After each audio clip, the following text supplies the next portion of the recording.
Vamos lá, galerinha.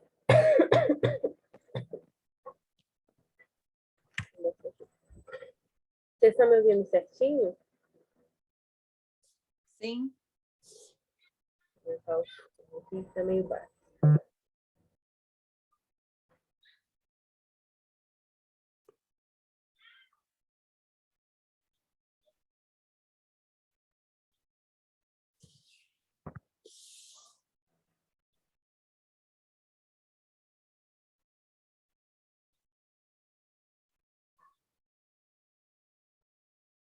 Vamos lá. Eu ainda não tenho o diário da turma de vocês. Já pedi na secretaria por uma semana e ainda não me enviaram. Então, o que eu fiz?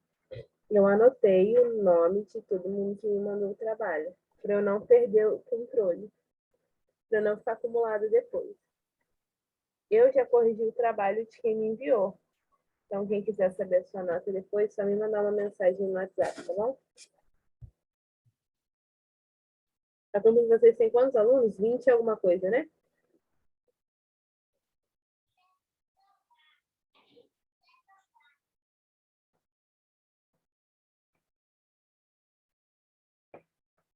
Então, vamos lá. Vocês foram bem no trabalho.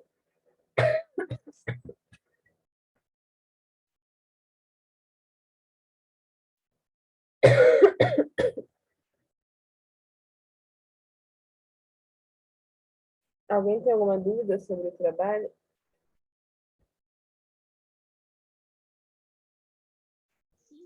Tem não, professor. Foi tranquilo para você, Marcelo? Professor, eu acho que sim. Acho que sim. Então, beleza. Vamos lá. A grande maioria tirou uma nota muito boa. Pouquíssimos tiveram uma nota não baixa, mas perderam ponto por causa da última questão. A última questão eu perguntava como se dava essa classificação e eu pedia um exemplo.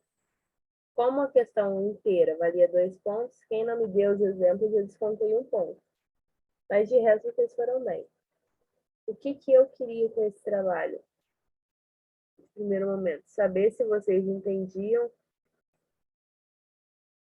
questões de domínio direto, né? O comando da questão, se estava ok, se vocês entenderiam, vocês foram bem. E como que a gente vai trabalhar a segunda atividade? Nós teremos 2 atividades e uma prova. Gente, vocês me desculpem dar com a mão no rosto, porque eu estou com crise de sinusite, está acabando comigo. Mas vamos lá. Nós faremos... Deixa eu fechar a porta, peraí.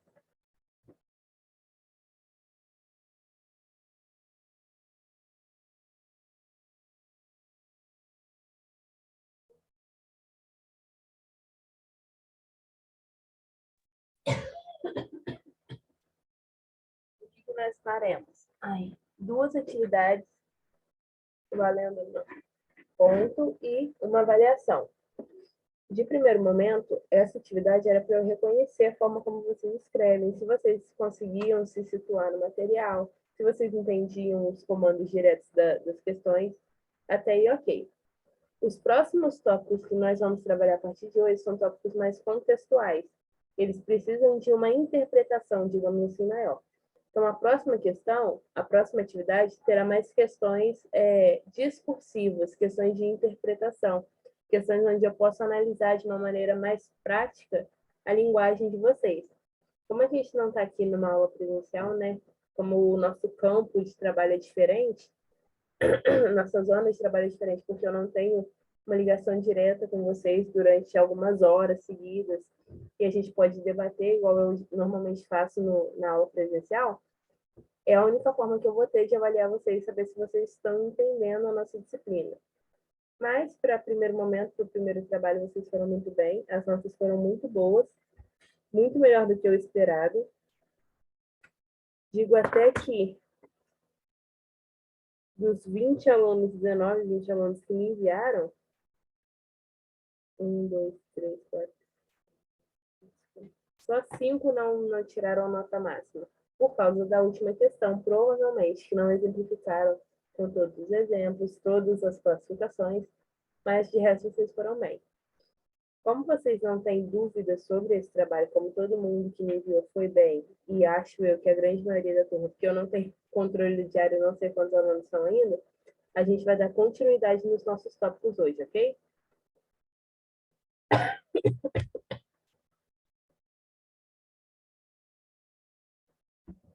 Então vamos lá. Vou abrir o slide aqui.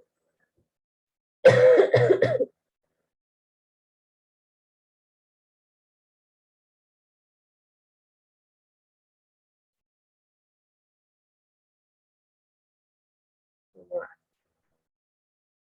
Vamos fazer um panorama completo de tudo que a gente viu até agora? Tudo que a gente está trabalhando sobre a língua portuguesa, sobre a área da linguagem, é baseado no nosso campo de comunicação. Então, tudo que a gente está estudando, tudo que a gente tem relembrado durante as nossas aulas é baseado nesse campo. Tudo que a gente usa no nosso dia a dia, coisas que a gente já aprendeu na escola e às vezes a gente esquece por falta de uso. Então, desde o comecinho, quando a gente viu norma culta e variação linguística, a gente entendeu a adequação na língua. Onde que a gente consegue adaptar a nossa língua, de que forma a gente... De que forma a gente consegue trabalhar a nossa linguagem de uma maneira diferente. É isso, Laís. Vou colocar de novo. Oi, amor. Vou sentar aqui com a mamãe, tá? Quer sentar aí? Tem só um minutinho, vou colocar a criança do meu lado. Vai. Você não pode deixar, tá? A mamãe não pode deixar na sua reta.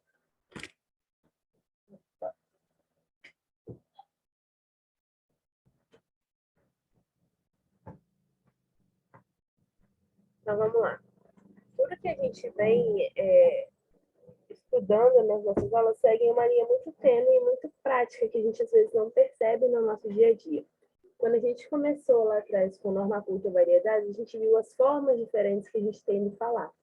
Lembra que a gente bateu na tecla do português que a gente aprende na escola, o português mais culto, e o português coloquial é o português do dia a dia, que a gente utiliza em interações mais sociais, interações onde a gente não precisa de um registro tão rígido da linguagem.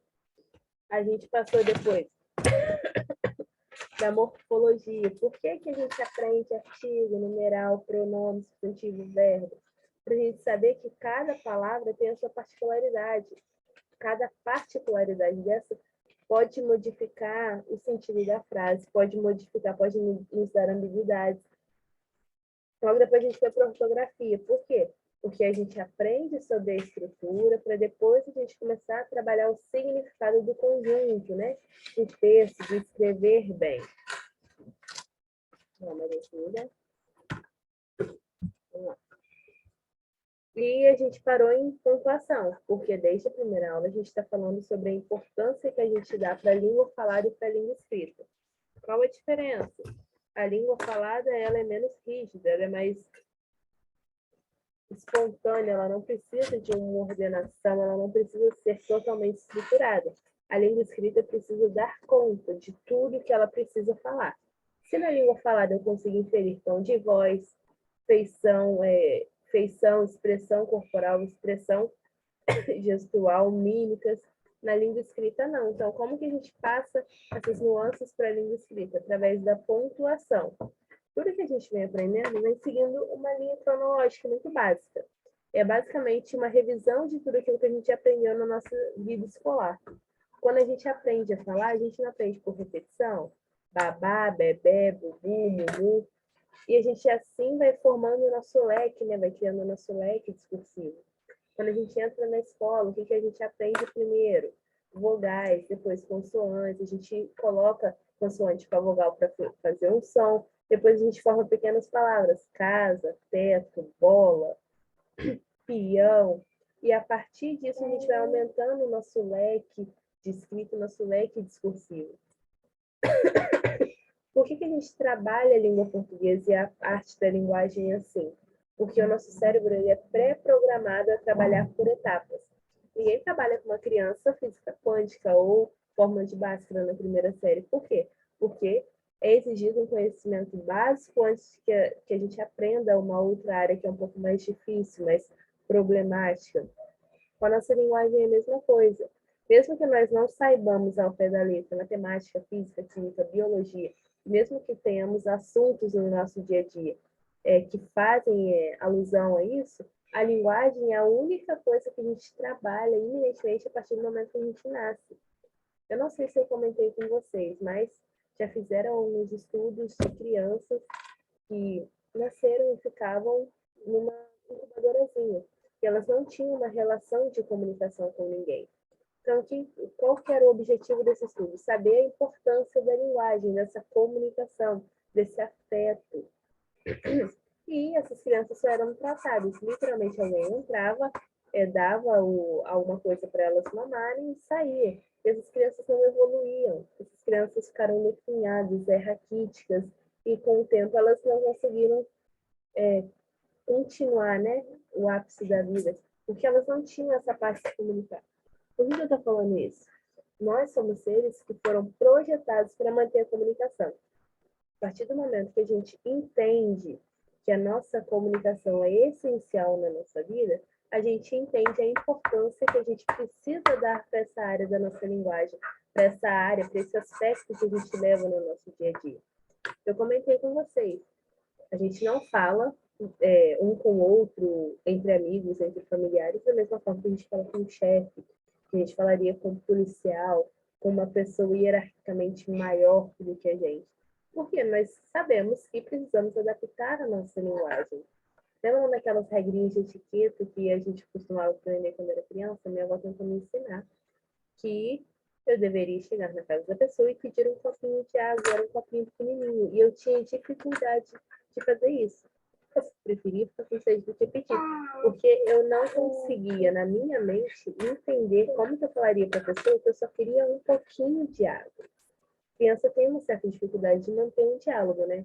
E quando a gente vai, quando é criança, na casa de alguém, quero uma água, a pessoa enche o copo e dá na nossa mão. Eu ficava desnorteada, porque eu falava assim, só um pouquinho, a pessoa, não, bebe mais, e enchendo o copo, e a gente às vezes não sabia falar não. É uma construção da linguagem. Toda a construção que a gente aprende enquanto nós somos crianças, a gente leva para o resto da vida. A minha filha tem 1 ano e 7 meses. Ela começou esse processo de comunicação agora que ela está na creche. Antes, ela era literalmente um bicho do mato. A gente saía na rua com ela, e falava oi, ela se escondia. Hoje não, isso já é diferente. A gente sai com ela na rua, ela fala oi, tudo bem? E faz um joia. Porque ela está tendo essa interação com outras crianças na creche, com outros professores, com pessoas que ela não tinha convívio. Antes ela ficava só comigo dentro de casa. Esse processo que ela está construindo de comunicação é essencial para a vida dela. Mesmo que ela vá para outro colégio, outra creche, conheça outras crianças, ela vai saber a importância que ela tem de se comunicar com o outro e de se expressar. Lembra que a gente falou lá na primeira aula? A nossa linguagem é uma expressão? É a forma que a gente tem de se mostrar para o mundo, de falar, de conversar com o mundo, com as pessoas sobre tudo. Então, toda vez que a gente constrói esse tipo de linguagem, Maria Júlia, a gente trabalha a linguagem de uma maneira diferenciada. Porque a gente entende a importância dessa linguagem dependendo do nosso contexto. A partir do momento que a gente reviu tudo que eu pedi naquela atividade na última semana, que vocês me enviaram, a gente fechou um ciclo, digamos assim, né? Vamos trabalhar a partir de ciclos. Nós vimos o ciclo da comunicação de uma maneira mais geral. A gente viu a questão da comunicação nas adaptações da nossa linguagem, na estruturação. Se eu falo para vocês, preto, computador vocês entendem que eu estou falando que o computador é preto, e nossa mente já trabalha para ordenar a frase, para ter um sentido maior. Diferente se eu escrevesse alguma coisa na frase fora de ordem para vocês não entenderiam tão rápido quanto entenderam dessa vez. Lembra aquele fragmento de texto que a gente leu? Que era um fragmento de texto com uma linguagem que a gente não entendia de primeiro momento, porque não era usual, a gente não estava acostumado a ler aquilo. Na primeira aula, quando a gente falou da importância de manter o costume da linguagem, da leitura, foi justamente sobre isso que eu quis debater com vocês, né? Por que a gente tem que ler? Por que na escola é sempre exigida uma competência de leitura? Porque a leitura faz com que nós escrevamos melhor, com que nós saiamos melhor em diferentes cenários, digamos assim. A gente consegue readaptar nossa linguagem, consegue trabalhar nossa comunicação de uma maneira diferenciada.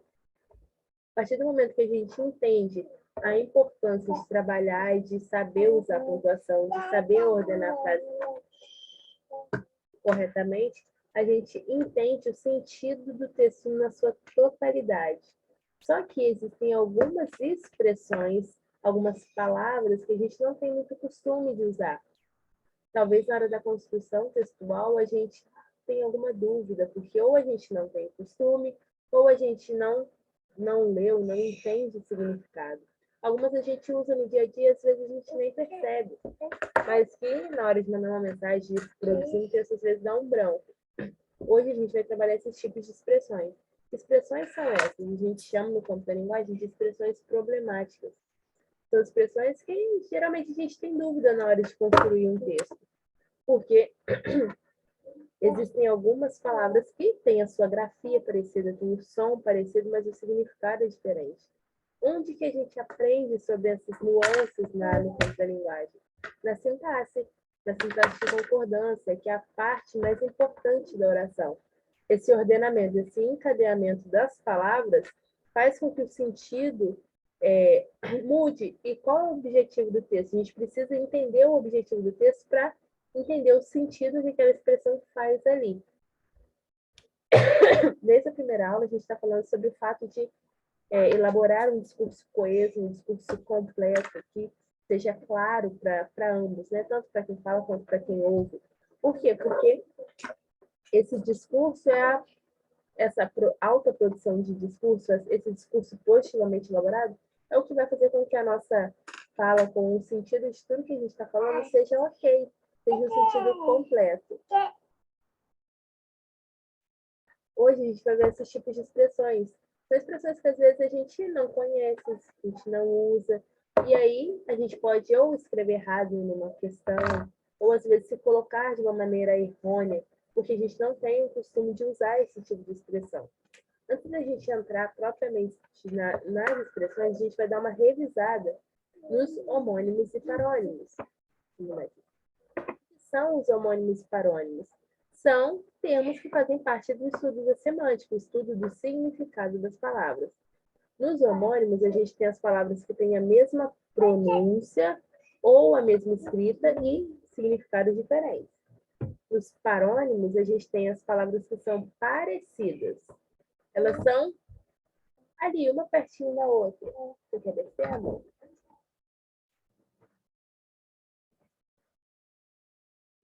Pode ir lá ver ele depois. Leva lá para a vovó ver essa câmera. Então, vamos lá. Para a gente entender os homônimos. A gente tem nos homônimos as palavras que ou têm a grafia ou a pronúncia parecida, ou ambos, 3 tipos. Que tipos são esses? Nós temos as palavras homógrafas, que são as palavras que são iguais, tanto na escrita quanto na pronúncia. São iguais na escrita e diferentes na pronúncia, desculpa. Um exemplo que a gente tem aí, colher, do verbo, eu colho, e colher, de substantivo, objeto que a gente usa para colher. Mesma escrita, pronúncia diferente. Ninguém fala assim, pega aquela colher para mim. Quando a gente fala sobre a colher substantivo, a gente sabe que é a colher objeto. A gente tem jogo de substantivo e jogo. Jogo de substantivo e jogo de verbo. A gente tem denúncia de substantivo e denuncia de verbo. São palavras que têm a mesma escrita e são diferentes na hora da pronúncia.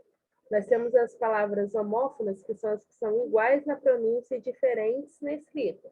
Um exemplo, concertar, de harmonizar, de música, de concerto, e consertar, de reparar. Um com C, um com S. A pronúncia é a mesma, a parte da escrita que é diferente. A gente tem o censo do recenseamento de pesquisa e censo de juízo. A gente tem acender de atear fogo, acender o fogo, e tem o acender de subir. A pronúncia é a mesma, a escrita que é diferente. E nós temos os homônimos perfeitos. São as palavras que são iguais tanto na grafia quanto na pronúncia. Um exemplo, a gente tem aí caminho de substantivo, o caminho da roça, E caminho o verbo, eu caminho. A gente tem cedo, o verbo eu cedo, e o cedo de advérbio de tempo. Eu acordei cedo. Mesma pronúncia e mesma grafia. Só que, dependendo da construção textual, o sentido é diferente. Nós temos os parônimos, são as palavras que são semelhantes, são próximas, não são iguais, mas são parecidas na escrita e na pronúncia, e o sentido é diferente. Exemplo que a gente tem aí, que a gente geralmente erra, né? É cavaleiro e cavalheiro. Cavaleiro é aquela pessoa que cavalga, e cavalheiro é uma pessoa gentil, um homem gentil. A gente tem comprimento e cumprimento. Comprimento é extensão, cumprimento é uma saudação. A gente tem aí emigrar e imigrar. Emigrar é sair de um país e imigrar é entrar em outro país. São palavras que são parecidas, são semelhantes. Não tem ou a mesma pronúncia, a mesma grafia, ou um dos dois, mas elas estão aí próximas. Então, partindo desse pressuposto que nós temos palavras que ou são semelhantes, ou são iguais, ou são muito parecidas, a gente vai entrar no âmbito e no campo das expressões problemáticas. Como primeira expressão problemática, a gente tem o senão separado e o senão junto. O senão separado é aquele que a gente usa quando o se é uma conjunção condicional. Então, eu posso substituir por caso, ou ela também pode ser uma conjunção integrante, quando eu posso substituir toda a oração que vem depois do senão por isso, isto ou aquilo. Um exemplo que a gente tem aí é: se não chover, irei encontrar meus amigos. Se eu substituir o sentido continuo ou mesmo, eu uso senão separado. Caso não chova, irei encontrar meus amigos. Perguntei se não iriam chegar atrasados. Perguntei o quê? Perguntei isso. Oi, amor. Ali, pega minha bola também. Gente, 2 minutinhos.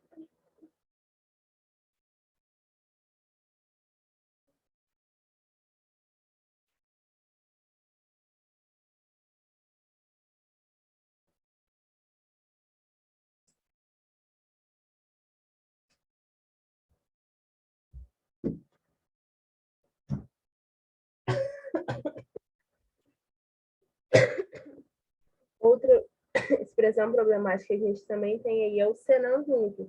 O senão junto, ele tem algumas funções diferentes dentro do texto. A primeira função que ele tem é de conjunção alternativa, quando eu posso substituir por caso contrário. No senão separado é só caso. Eu utilizo só a palavra caso. Ou isso. No senão junto é caso contrário. Então, devemos trabalhar, senão o contrato será cancelado. Devemos trabalhar, caso contrário, o contrato será cancelado. Também tem o valor de conjunção adversativa, quando eu posso trocar por mas. Vencemos a partida de futebol, não por sorte, senão por competência, mas por competência. Ele tem esse sentido adverso. Ele também pode ter o valor de preposição, quando ele significar com exceção ou exceto. A quem, exceto a ele, devo fazer referência durante a palestra. E pode ter também o valor de substantivo masculino, quando ele significar uma falha ou um defeito. Minha namorada é quase perfeita. Ela só tem um senão, ela só tem um defeito. Um macete muito prático para a gente saber o uso do senão. Observem, o primeiro senão geralmente vem no meio da frase ali, solto, digamos assim. O senão junto geralmente vem após uma vírgula. Olhem o exemplo primeiro exemplo do senão junto. Devemos trabalhar vírgula. Senão, toda vez que ele tiver um valor de conjunção, ele sempre vai vir depois da vírgula. Segundo exemplo, vencemos a partida de futebol não por sorte, vírgula, senão. Terceiro, a quem? Senão, também depois da vírgula. A gente tem também o afim separado e o afim junto. O afim separado, ele tem o valor de locução prepositiva, ou seja, ele está ali exercendo uma função de preposição. A ideia dele é indicar uma finalidade, um objetivo. Onde que a gente geralmente utiliza o afim? Na linguagem informal.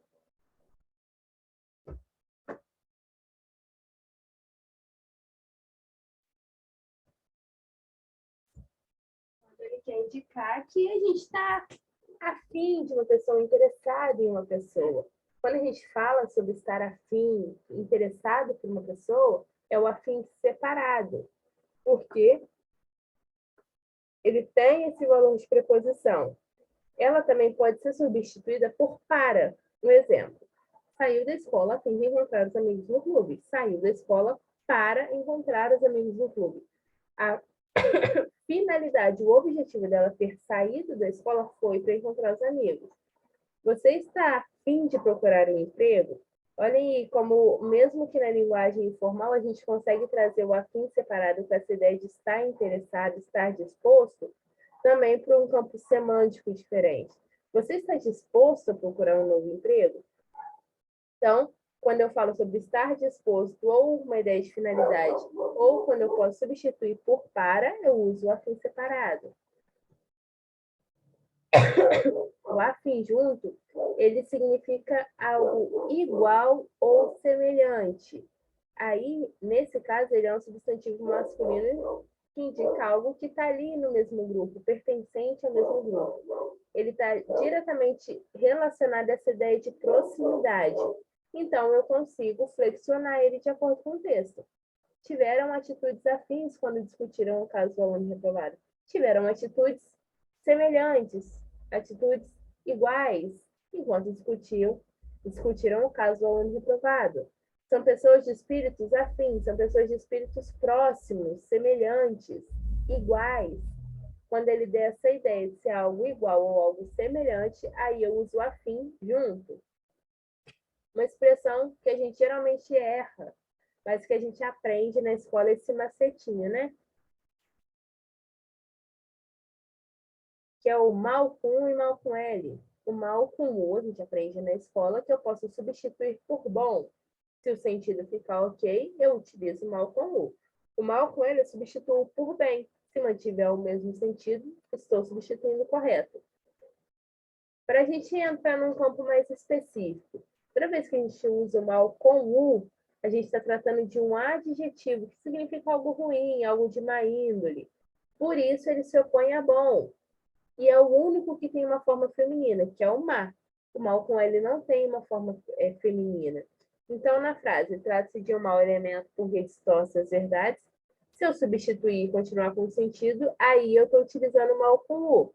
Trata-se de um bom elemento, pois distorce as verdades. O sentido continua ali, a frase está com o sentido completo. Então, eu continuo utilizando o mal com U. Se eu substituir por bem, o sentido já não fica tão completo. Trata-se de um bem elemento. São estranhos. Às vezes a gente não conhece, não usa, né? Por isso que é estranho ouvir. Então, aí, no caso, é o mal com U. O mal com ele tem algumas formas diferenciadas. Ele pode ser tanto um advérbio significar algo errado, algo irregular ou desagradável, ou ele pode significar um substantivo que significa uma doença, uma moléstia, ou ele pode ter um valor de uma conjunção de tempo imediato. O exemplo que a gente tem aí dele com o significado de algo irregular, algo errado, é quando eu consigo substituir por bem. Então, eu tenho aí, a seleção brasileira jogou mal, por isso sofreu derrota fragorosa diante da Alemanha. A seleção brasileira jogou bem. O sentido está ali, eu estou continuando a construção do sentido, então eu utilizo mal com L. Como não se preparou, era evidente que iria bem na prova. Era evidente que iria mal na prova, mal com L. Quando ele tiver o valor de substantivo ou significar alguma doença,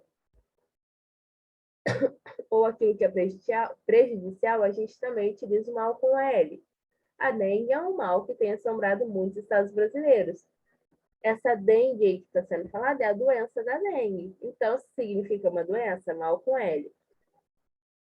E pode ter o valor de uma conjunção com tempo imediato. Geralmente acontece logo após um acontecimento, praticamente simultaneamente. Mal entrou na sala, pôs-se a gritar com todos os presentes. Acabou de entrar na sala. Está acontecendo agora. É imediato. Então, eu utilizo o mal com L. A gente tem o mais e o mas, que é o que eu particularmente mais vejo erro na escrita. tanto em produção textual quanto em linguagem tecnológica, né? Linguagem internetesca. Por quê? Porque para a gente é meio prático, né? Para quem tem o costume de escrever, de diferenciar os dois, o mais com I indica uma intensidade, ou quando eu quero listar uma coisa, e o mais com S liga uma ideia oposta.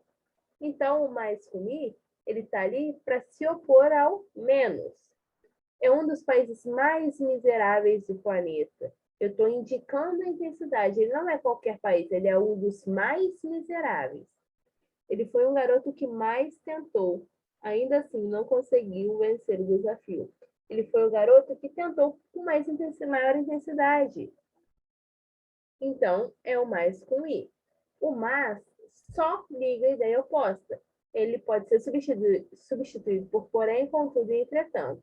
Então, na frase, a proposta apresentada pela empresa parece ser viável, mas não recebeu muitos votos, eu posso substituir. A proposta apresentada pela empresa parece ser viável, porém não recebeu muitos votos. O sentido continua ali. Eu tenho ideias opostas. Por quê? A ideia que eu apresentei é viável e ela não recebeu muitos votos. É uma coisa boa que não foi aceita. Ideias opostas. Ele tenta aprender uma língua estrangeira, mas não consegue. Ele tenta aprender uma língua estrangeira, contudo, não consegue. Entretanto, não consegue. Eu estou pondo a ideia de aprender a língua e não conseguir. Eu tento e não consigo. Ideias opostas. A gente tem também o aonde, onde e donde. Quando a gente utiliza esses três, a gente precisa entender a ideia de expressão, digamos assim. Toda vez que eu falo aonde, eu preciso lembrar do verbo ir. Lembra do verbo ir? Quem vai, vai a algum lugar. Então, se eu falo sobre algo ou alguém que está indicando um destino, indo a algum lugar, eu estou expressando essa ideia de movimento, concordam comigo? Então, aí, no caso, eu só agrego a preposição a do verbo ir a algum lugar com o advérbio onde. A localização, o lugar correspondente, ela está indo para esse lugar correspondente. Então, é uma contração. Aí, a gente tem o vocábulo aonde. Aonde você vai com todos esses livros? Ainda não sei aonde irei no sábado à noite. Toda vez que a gente indicar essa ideia de movimento, a gente usa o aonde. O onde a gente utiliza quando ela falar sobre algo físico, algo que não sai dali. Onde você mora? Sua casa sai do lugar para morar em outro lugar? Não, quem sai da casa é você. Então, você vai aonde hoje? Ah, vou para minha casa, ok. Onde fica a sua casa? O espaço físico, o espaço permanente, a gente utiliza o onde. E o donde é quando a gente fala numa visão de direção. Quem vem, vem de algum lugar. Vem de algum lugar. Então, quando a gente utiliza o verbo vir aí, quem vai, vai a algum lugar, quem vem, vem de algum lugar. Se no aonde indica movimentação, o donde indica direção. De onde essa pessoa vem? De onde isso vem? A gente só vai pegar o de algum lugar, vem de algum lugar e vai ligar com onde, espaço físico. O exemplo. A cidade de onde vim é muito bonita. A cidade de onde eu vim é muito bonita. É só uma contração. Por isso que a gente não tem tanto costume mais de usar isso. Para o pessoal mais velho aí, para o pessoal que tem um pouquinho mais de idade, minha mãe não fala de onde, ela fala de onde, porque acostumou-se assim. Utiliza do jeito correto, mas ela não sabe diferenciar uma coisa da outra. Eu já perguntei para ela assim, o que significa de onde? Ela falou assim, é a cidade onde eu vim, de onde eu vim. Ela entende o conceito, mas ela não sabe me explicar a origem da palavra, né? Do vocábulo donde. Mas agora, eu expliquei para ela, mãe, quando a gente vem de algum lugar. Quando a gente vai a algum lugar. Movimento. Aonde? Lugar estático, físico. Onde? Local permanente. E para onde eu vou? Donde? Ou de onde eu venho, no caso. Donde? A gente tem também o de encontro a e ao encontro de. Parece a mesma coisa, mas não é. Por quê? O D encontrou A indica uma colisão, um choque, quando algumas ideias entram em confronto. Então, o carro desgovernado foi de encontro ao muro, ele bateu no muro, colidiu com o muro, diferente do ao encontro D, que é algo favorável, algo próximo. Como a sua opinião vem de encontro à minha, poderemos lutar pelas mesmas reivindicações. Como a sua opinião é favorável à minha, é próxima à minha, próxima da minha, a gente pode lutar pelas mesmas reivindicações. Toda vez que der a ideia de oposição, é D encontro A, e se for algo favorável, algo próximo, é A ao encontro D. A gente tem o A e tem o A com H. O A sozinho e o A com H. O A sozinho, ele pode ter algumas classificações. Lembra que a gente viu lá na morfologia ele como artigo? Ele é um artigo definido feminino singular. Ele especifica um substantivo feminino, dependendo do contexto onde ele está. Ele pode ser também uma preposição, o que conecta uma palavra na outra, e ele também pode ser uma locução adverbial, que é quando a gente tem duas palavras ou mais ali numa frase e elas têm a mesma função. A função surge a partir dessa junção. Então, A como artigo eu tenho na frase: estivemos em consulta com a pediatra.